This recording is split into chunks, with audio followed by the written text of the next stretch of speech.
Let's talk pipelines. That's what I want to talk about. Joining us now, Jim Kibler from the Virginia Natural Gas Organization. Hey, Jim, good to have you with us. Good morning. It's good to be here. Jim, I want my pipeline. Wow.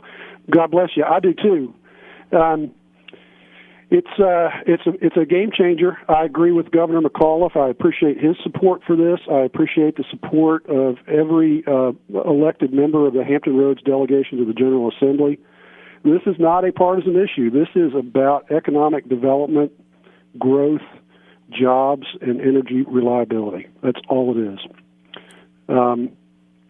Virginia Natural Gas is the oldest corporation still in existence in Virginia. We've been serving this region since the 1850s, and we have a statutory obligation to provide reliable energy supply to the region. Right. That's why we exist. Right. That's why I'm excited about the opportunity to connect to the Atlantic Coast Pipeline. The pipeline developers have gone out of their way to make the gas supply accessible to Hampton Roads.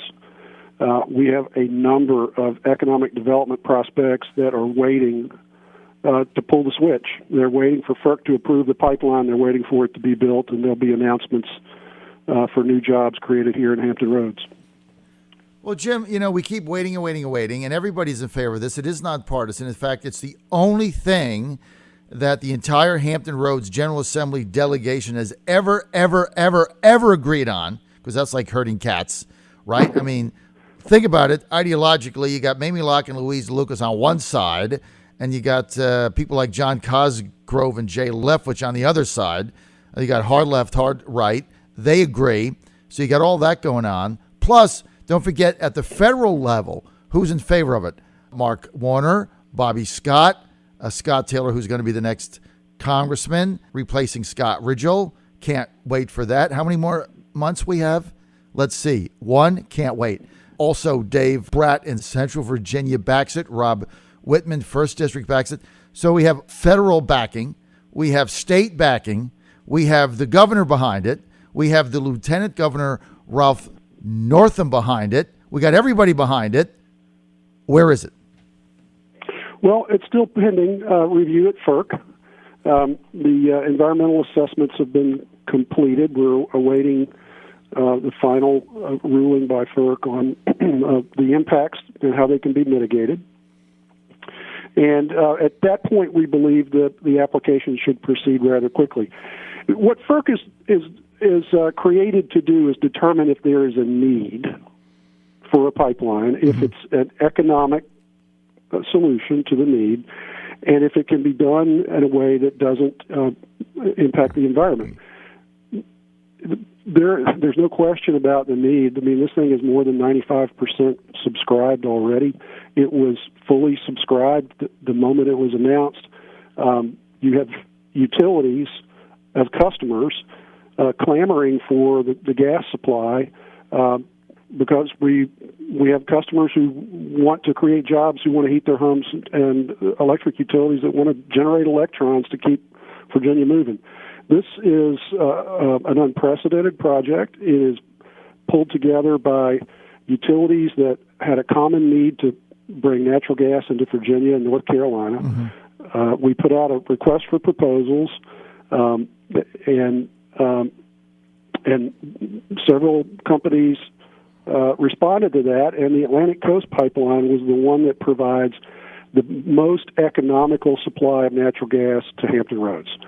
Our company has been looking for another connection to an interstate pipeline for a very long time, decades. And we've considered a number of proposals, but none of them were ever economic for our customers. This one, because of its scale, because of the partnership of these utilities, is got economies of scale that bring a large supply of natural gas into our region at a very economical rate. And on top of that, the beauty of this pipeline is today Virginia Natural Gas is connected to 2 interstate pipelines. If there's a hiccup in one of those pipelines, we've got issues getting deliverability of gas into our system. Right. Our network is a cul-de-sac, just like all of the Hampton Roads transit system. So getting access to a third source of supply, a third natural gas pipeline coming into our region, gives us optionality. It allows us to shop the market to get the lowest cost gas for our customers, and it allows us more reliability because we've got the assurance of a steady supply of gas into our region. You know, during the polar vortex, we unfortunately had to curtail a lot of industrial customers, over 100, so that we could keep everyone's homes warm. With Atlantic Coast Pipeline, we won't have that problem. Okay, so we're in the process where we've got the application to FERC. Everything is looking good. Obviously, there's a few people protesting against it, making a stink because it's always not in my backyard. You got some of that, Jim Kibler. You've also got the paid protesters from George Soros that are going to protest any pipeline, any non-renewable source of energy. They're going to protest. They get paid to do it, so that's kind of ridiculous. So this is critical to the region, right? It's critical to jobs, economic development, future growth, the economy. It's critical to the economic development for all people of Southeast and Central Virginia. So if I'm listening to the show right now and I'm saying to myself, you know, I've been hearing about this pipeline forever. It's in process, still pending. What can I do? If I'm a listener, what can I do? Well, one thing you can do is Google the Energy Sure Coalition, which is a coalition of individuals and businesses across Virginia who have organized to help support this project. Energy Sure Coalition has a lot of information on its website. It has a way for an interested person to find out how to contact the Federal Energy Regulatory Commission and express support for the project. That's probably the easiest portal for your listeners to engage. Okay, so they go there and they get involved with that. So then walk us through the timeline now for the final approvals to get made, the routing to get signed off on, and when we actually break ground. Well, we're hoping that approvals will be complete in 2017. So sometime next year we should have approvals.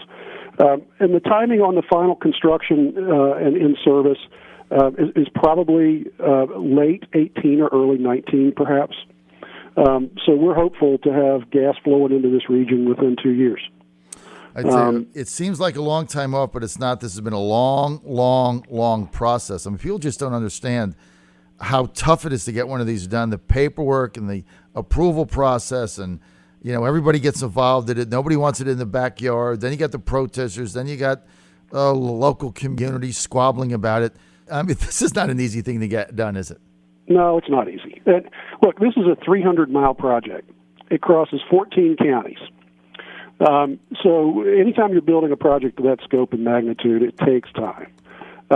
This process has taken longer than we'd like, but the FERC has been very thorough in reviewing every potential issue with the project. And, you know, there are a lot of folks out there who are raising red herrings about it.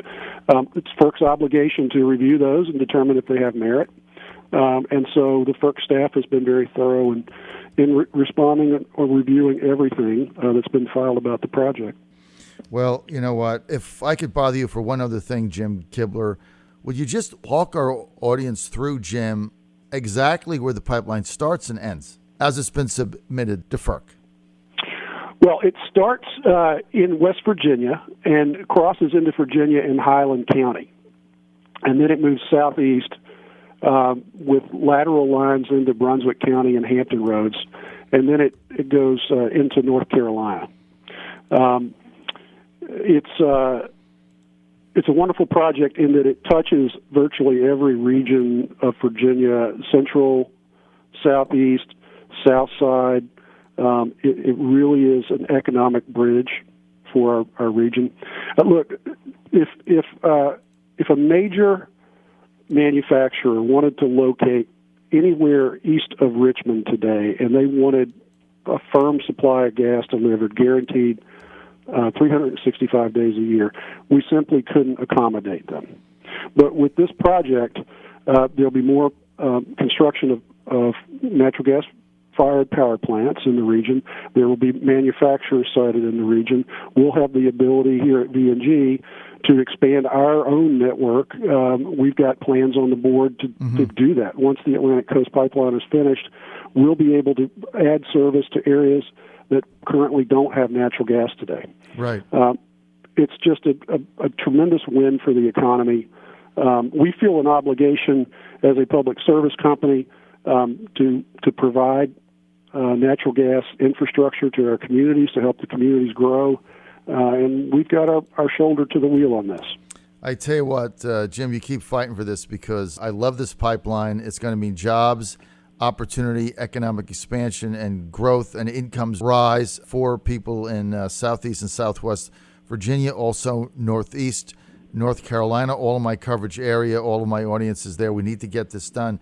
Jim for president. What do you think about that, Mike? Jim Kibler for president. All right, Jim. Great job. President, Virginia Natural Gas. Hey, Jim, get me my pipeline, will you?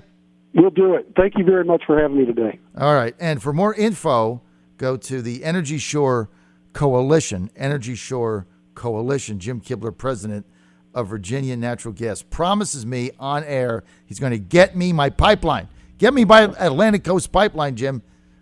2 years. That's it. That's all the time you have. We'll bring you to cut the ribbon. How about that? I want to come. I should be there because I've been promoting this for so long because it's the right thing to do. Besides, Frank Wagner wants it. Oh, just an inside joke. Thanks, Jim. Thank you so much. Take care.